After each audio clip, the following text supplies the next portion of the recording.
Today we've got a crazy story of completely ruining somebody's reputation. We'll get to that in a bit, but first, girlfriend cheats on me with her therapist, so I got his license revoked. I've always been a loving boyfriend and an empathetic lover. Nice guys like me, we get dealt the shorter end of every stick. And the sad thing is that though we deserve better, things get to us more when we're hurt. We can be the nicest people after flowers and pixies, but the universe always has other plans. I give all my relationships the best when I'm with someone. Some years ago, I was dating a girl, a student. I'll use fake names throughout the summary because her family's somewhat influential and I don't want to expose anything. Let's call her Tasha. I thought she was special, unlike the other ones, but it turned out that Tasha was not any different. I'll give her some credit though. Tasha was not an absolute headache like I've dealt with before. She's also not a gold digger. I'll tell the details of my story as we progress. For now, I'll just say that this girl left me with the deepest level of trust issues. She told me she was seeing a therapist. I had no idea they were actually having an affair, and I couldn't let that jerk leave without any consequence for touching my girl. This is how it all started. Tasha and I met in a club. We talked and learned things about each other. She was a student in NYU and I, a businessman doing the same business as her rich parents. I was up for developing my personal portfolio, so I agreed when she offered to mention me to her mom and dad. She said she got a different vibe from me than other guys. She had never spoken to a guy in the club about business. Most people just wanted to get with her after they realized that she has rich parents. One red flag I should have noticed that day was that Tasha drank a lot, like she was running away from something. I was afraid for her, but when I saw her friends keeping a close eye on her, I realized she was safe. We kept talking and she segued the conversation into body counts. The weirdest place I'd gotten laid before and my best position. I was liking this girl like, darn, she is not afraid of any question. For someone who's met girls who considered you offensive for asking for as little as their age, Tasha was blowing my mind. She was beautiful, young, blonde, rich, and smart. Except for her drinking habit, Tasha was the coolest girl I'd ever met. After exchanging contacts, she was the first to text. I was practically in cloud 9 chatting with this girl. I would later go on to working for her parents and earning more than I ever had. There was one evening when we met outside her apartment like we normally used to. I closed early from work and drove to where she lived, talked with her there or took her out, and then returned just before midnight. That evening, we decided to take a walk, and she confided in me like she had done with no one else. This was one particular reason I thought I was special to this girl. When she was younger, her father's company had an intern who used to live with them. He ended up marrying her older sister, but when they lived together, he would sneak into her room and do things with her. When she found out that whilst that was going on, he was hitting on her older sister Sky, Tasha fell into a slight depression. She couldn't even attend Sky's wedding. It turned out that whenever Tasha saw her sister, guilt of her past resurfaced. She felt terrible for not being able to tell Sky what she and her husband were up to before they started dating. It was like a weight on her chest that made her and her sister drift further apart. I could only imagine the traumatic experience. She loved the guy. He only used her. Tasha loved her sister too, but felt guilty to the extent that she could no longer look Sky in the face. Their beautiful relationship suffered for it. It wasn't difficult to see that this girl needed therapy.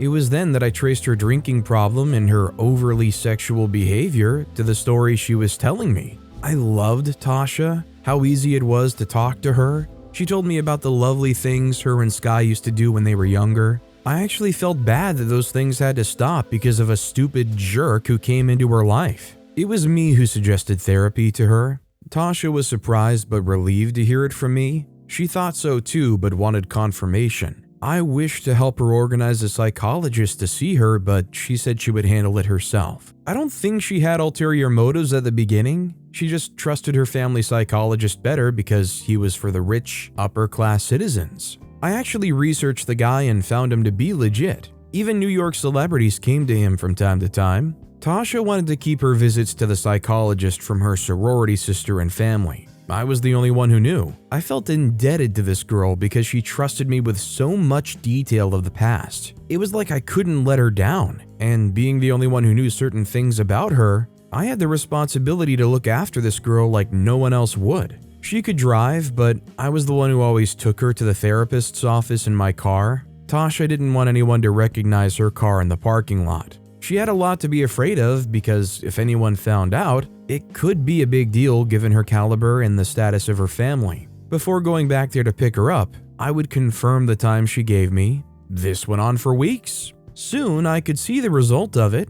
After her sessions, she would come back with lessons she learned and what her doctor told her to do or how to handle each situation. She told him that she needed to stop seeing her body as the only way to keep men or talking about sexual things all the time to interest people, and he helped her out of that. Gradually, she stopped using alcohol as a means of escape. I was so proud of her when she stopped taking them completely. We were celebrating her being weeks sober and then months sober, and then one time, she thought she was okay to see her sister. It was a big decision for her, and she said she'd done a lot of thinking. She didn't want to hurt her sister's relationship, so she decided to keep it simple by only confessing a little. The details of what they talked about are not necessary for this narration. I think she just told Sky that she had a huge crush on her husband then, and when she found out that they were getting married, it broke her heart, and now she was over it, had a boyfriend, and wanted things to go back to normal. Sky invited us over to her home, and for the first time, I met the jerk that started the whole problem in the first place. He was fidgeting around me, but Tasha said she needed to speak with him privately for a few minutes. After they did and we went back home, I was so relieved. If you've been following, you'll see the amount of progress we made. Tasha was no longer drinking, her issues with Sky and her husband were resolved, and now I believed that I could meet the new and improved Tasha who was happier, more settled, and sweet. Little did I know what was looming in the dark. It is a common thing for people to fall in love with their therapists, or at least develop feelings for them. When I started becoming skeptical was when Tasha would excuse herself for therapy sessions that I did not know about. If I tried to stop her, she would accuse me of not wanting the best for her, which I obviously did. Then she went on and on about how I was always busy with work and the only real time I had to spend with her were Saturdays. I reminded her of all the times I closed from work to rush to her place. She responded that it wasn't enough. I popped the question to her. How does my unavailability result in her needing more therapy time? She barked out that everyone in her life always leaves her. Her sister's husband, all her boyfriends, and now me. She complained that it was the reason why she always tried to use sex to hold them down. You should know that during this period, Tasha and I hadn't gotten down in any way unlike when we first met, not even playful touches here and there. I was okay with it as long as it helped her healing process,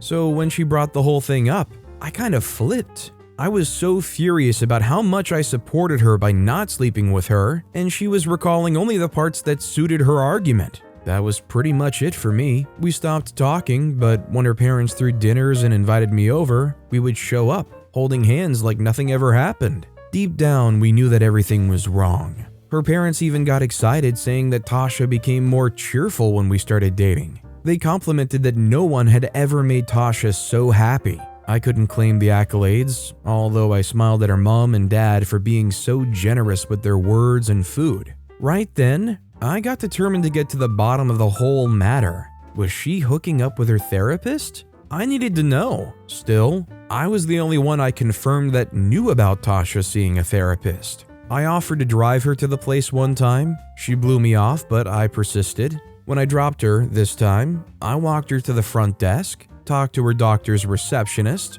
and walked away waving goodbye to Tasha. I drove away but walked back to the parking lot, into the office, and to the receptionist's desk again. She was surprised to see me so soon, but I had questions for her. She confirmed that the doctor did not work on Fridays and Tasha's sessions were only scheduled for Saturdays. It reinforced all my suspicions because Tasha had left to see him on a Friday, but that didn't mean it was the therapist she was cheating on me with. I held my cool and waited in the waiting area for Tasha to come out. All of a sudden, I remembered how she wouldn't drive by herself to see her therapist, and how all of a sudden, she was not afraid of people seeing her car in the parking lot. I was very suspicious now. It was either she never went to the office, rather she would meet the doctor in another place, or she was too invested in her affair that she could not care less what people thought of her. I stayed there and decided that if Tasha asked why I waited, I would tell her that it was because I wanted to show her how much she meant to me. so I could cancel plans just for her. Unfortunately, when she walked out the door, she was holding hands with this man and laughing. I say unfortunately because I didn't want to believe the obvious, and she obviously didn't want me to find out. Before she saw me staring in disbelief, she gave him a quick peck on the lips as she thanked him. Then they both turned and saw me there. The first thing Tasha did was to ask me why I was there. That alone blew her cover. She wasn't happy to see me. She was shocked, the bad kind of shock. And the therapist wasn't looking innocent either. I just offered to take her home and talk to her. Once we were in the car, I couldn't keep my cool anymore. It was obvious that everything she accused me of not doing, it was only because she liked another guy and was secretly seeing him. She was crying, telling me not to blame her. She didn't know how to tell me that she didn't love me anymore. I was shocked. How could she say that she did not love me anymore? We broke up in the car right there on our way back home. I dropped her in her place and went straight to a bar. I don't know what got into me, but I just started talking. The bartender listened to me. When I was done, he told me that if I wanted to retaliate, I could get his license seized. I thought about it, but discouraged myself. The guy was rich and saw so many celebrities. Obviously, he could bribe his way out of anything. Even the celebrities would get very upset that their therapist was no longer practicing. But instead of listening to my excuse, he told me that what the therapist did should be treated as a crime, and I would be helping the community if I reported it, so I did. After investigating and finding out that my accusation was true, the guy lost his job. I sent a message to my ex inviting her to my promotion party because her parents just moved me up the ladder in their company. They expected her to be at the party, of course. It turned out that none of her family members knew about our breakup. Her father still called me son and her mom called me darling. When I confronted her, she told me that it would break their hearts if they got to hear of it. They loved me. She went further to beg me to take her back because she was stupid. I hesitated because I thought she just wanted me back because her lover lost his job and I got promoted, but sincerely, she had all the money she needed. It couldn't have been that. When I heard that she started seeing a female therapist this time, I felt sorry for her. I showed up in her house one day and told her I totally forgave her for the whole thing. I mean, I really loved this girl, so I couldn't let her go because of one mistake. She begged and cried a lot because I took her back. Do you guys personally think OP made a bad decision getting back with her after all of this stuff? Or do you think that it could work out from this point on? I'd like to know what you guys think down in the comments. That said, our next story is, he was a kiss and tell, but I owned a blog where I ruined his reputation. Not every high school had the privilege of having an anonymous internet blogger that went to your school, but mine did, and I was the unidentified keyboard warrior. The blog had been closed for a long time now since I'm out of the school, but for the sake of this narration, I'll call it the Tired Schooler blog, because the real name mentions the name of my school that I want to leave unknown. It was easy to keep my online shenanigans secret because nobody suspected the overly friendly, sweet cupcake of a girl. I was small. I still am. I had pigtails and wore short skirts. It was even a surprise to me when this boy, Jake, approached me in the school gym that he would like to have me on his bed. I know it's laughable now, but then I was so flattered. He ended up being a jerk and I found a way to get him back via my blog without blowing my cover. It wasn't difficult to be invisible when you're the noob nobody feared. At the time when everybody started hooking up, I was privy to a lot of deets I shouldn't have heard of. If only the girls knew I wasn't just busy coloring my drawings but prying into their conversations. This was not the only way I got inside secrets though. I had another phone that I never took out of my room. It was always switched off when not in use and kept in a drawer. When my blog started gaining traction in my school, I asked people to send anything they want to see published in the Tired Schooler blog to that number. I asked this by writing out the phone number and the message on the boys' and girls' toilet doors and on very noticeable places in the school premises. There were streams of friendship drama, cheating boyfriends or girlfriends, mudded teachers' names, outed classmates, and whatnot. The blog became a must-read. Even the lower classes found an interest in what was being published. They read and talked about it, but managed to keep it from teachers. Mondays were hot because new articles were released on Fridays after school and Sunday evenings. Relationships broke up, Best friends cried in the bathrooms. Even some teachers wouldn't come to school that day. I enjoyed having that superpower that nobody knew about,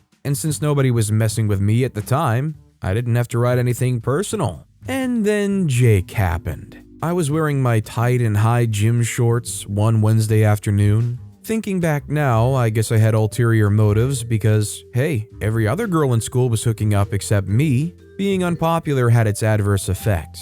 I mean, it's not like I didn't want to get laid, I just didn't know how or who to ask. I didn't even know what to do when the clothes came off. I mean, I understand where each body part went, but I just couldn't think of what to do once we were in that position. That's why I was relieved that this one good-looking boy approached me after I missed multiple shots on the basketball court. He was tall, like very tall. I was reaching somewhere around his elbow. Athletic, dark-skinned, and a really smooth talker. Jake started by telling me how he thought the way I never gave up on the court was cute, even though I made no actual shot. He offered to help me get better, but I always hated sports and politely declined his offer. I told him I was happy enough watching him play and scream his name from the bench. And to that, without skipping a beat, he replied something about him wanting me to scream his name out, but not for basketball or in the school gym, but on his bed. My insides flipped. I wanted to look away because I was shy, but there was nowhere else to look. His eyes were captivating, so I just stared on, fully aware that my cheeks were flushing, and my smile was wide enough to scare him away, but he didn't seem irked by it. By my naivety, the toes on each of my foot were curled and touching each other at the tip, and I could feel myself literally getting smaller and smaller. Or was it him that was getting bigger and bigger? My head quickly scanned through 100 blog posts that I'd already written. I recalled him being the guy even juniors wanted to sleep with. He was that good. Girls cheated on their boyfriends with him because he was so darn good at, That same Jake was here, offering to have me in his bed. He was waiting for a reply. I don't know if you can make me scream, I said, but I'd be willing to let you try. I remember being so proud of my response, how clever it was. It didn't expose my desperation, but I agreed to the offer. He wanted to waste no time, so he invited me over to his place that evening since he had no practice. His room was like any teenage boy's den. There were clothes everywhere that he managed to haul to a chair when I got there. He was playing a video game before I came in. I was surprised that he wasn't as eager as I was. Jake was cool and calm like he always was, even on the court. I was shaking from head to toe, but I tried to cover up my nervousness by talking too much. When I remember the rest of that evening, I cringed so much. I just wanted to kiss and cuddle, but he wanted more. He became frustrated and went back to playing his video game. Later, he walked right out of the room. I was so embarrassed, but also determined not to miss that opportunity. He was on the phone when he got back into the room, but I'd already planned my next move. I got on my knees and he looked at me and asked me what I was doing. I just kept doing what I planned to do, having no idea what I was actually supposed to be doing. He hesitantly waited with his hands on his waist. I made a fool of myself down there. I almost cried. He just stood there and when he was tired of being patient, told me to go home. I did. I ran all the way to my house. We didn't even live that close to each other, but I was running and crying on the road with my face in my palm. It was humiliating, and I was stupid to have agreed to sleep with him. But here is where Jake made a mistake. When I got to school the next day, I obviously felt too embarrassed to even look at him. Suddenly, everyone was staring at me with grins or pitiful faces. My locker had different scribblings on it. One asked me to come over for a quickie in his mother's kitchen. Another said, "Call this number for lessons on getting laid 101." For the first time ever, I was the girl in the bathroom crying. And that is where I got my awesome idea for revenge. Jake had always been suspected for having an affair with one of our teachers, Miss B. Yes, Jake was a minor. It was a very controversial topic that I never wanted to publish in my blog, no matter how many times I got text messages to write about it. I didn't want to put a teacher in trouble, but she had to bear the trouble for Jake's mistake. I gave it 2 weeks after the whole thing about people making fun of me died down. Within those 2 weeks, I was able to confirm my accusation before making any allegation against a teacher hooking up with a high school kid. Miss B was our English teacher in her mid-20s. On the fateful Friday evening when I published the post, I wrote down everything from the places in school they had made out to the places off the school premises that they met for their sneaky link. Thanks to some of his former buds and girls who had slept in his room, I was able to send out screenshots of Jake and Miss B's chats to prove my claim. My blog post was written in a rather casual style, like I would have rather have discussed another topic, if not that it was an important act that needed to be exposed. I also found a way to sneak in the fact that he had hooked up with his best friend's girlfriend, so that very much destroyed the bond between him and his best friend. Somehow, Jake's parents got to know about it. I think he was too afraid to face the humiliation alone. Then the school authority found out from his parents. Apart from offering him a silent expulsion and relieving Miss B off her duties as a teacher, I don't know what happened to her after that. Some said she got arrested, others said she left town. They placed a wager on who could find the tired schooler blogger, so obviously I had to be more careful. I posted a lot less often after that, and not just about any hot topics, but general news about school politics and who was running for what post. Still, nobody found me out. As for Jake, his parents decided not to press charges so as not to further embarrass their family. It was terrible because he grew up in a very religious home, and now his parents have access to my blog where they read all about his shenanigans. How the girls in school called him the best thruster and the senior with the biggest eggplant emoji. Some even said that if his career as a basketball player didn't work out, he could always be another kind of star and she'll happily watch his videos. The next couple of days in school, everyone was just talking about my blog. No one really wanted to report it because they'd all participated in getting the news to me. They knew that if I was exposed, the whole school would go down with me, but I kinda felt bad for Jake. He had no one. His best friend was obviously furious with him and thought he deserved it, while all the girls he'd been with were too afraid to even text him. Of course, his parents seized his phone, and the next thing we knew, their family was moving out of their house. I wanted to know where they were going. I admit that I kind of felt terrible for what I did and that I owed them some kind of comfort. I showed up in their house. Unknown to me, it was the actual day they were leaving and the last day I ever saw Jake again. His parents were not receiving visitors, but Jake pressured them into seeing one person at least before he left. He was a different person when he answered the door. His hair was low and all. He told me that they were going to Canada, and he was going to go to a Catholic school in Brooklyn. He thanked me for coming over and apologized for what he did. He also said that he always knew that I had a good heart, and he was a jerk for making me lose my innocence. I cried right there in front of him, but I couldn't tell him that I was the blogger that ruined his life. He hugged me and wiped my tears away. Unfortunately, he didn't know the address of the new house he was moving to because his parents didn't tell him. He still didn't have a phone either, so there was no way on earth I could reach him. All his social media accounts were also deleted by his mom and dad. They really took it hard on him. Even though I felt bad, I silently believed that he deserved it. All of it. I played an important role for all the other girls who he hurt, but they had no power to force him to dance to his own music. The school became a lot more serene after the incident. Of course, with the school management now awakened to fight bullying, curb sexual practices, and a lot of crap they were never doing before, gradually I could see that there was now really no use for my blog. I remember that Sunday evening that I finally wrote my sign-out article for my blog. I started it because I was just a bored student who thought it would be fun to do something like that. But in the end, I confess that I enjoyed the process and hoped everyone learned something from all that had happened. I recalled some of the good things my article had brought about and some of the bad too. I apologized to the people that I hurt, and one big apology went out to Jake, even though I would never know if he read it. And I thanked my readers and sources for keeping the posts interesting and making me happy to send out those articles every week. I opted out of revealing my identity, though some of my close friends of mine got to know that a lot later that it had been me. The best part of this narration and the whole revenge thing was when I heard of him again that he had graduated college, and he had a girlfriend he was planning to get married to.